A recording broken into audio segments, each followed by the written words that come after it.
raccomando, irregolare, giro il foglio e sfumo.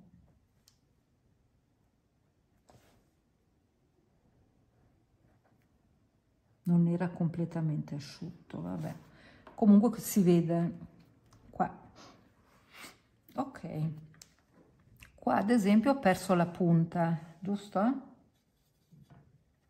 Io faccio come se fosse qui, quindi qua ho perso la punta, qui metto la punta.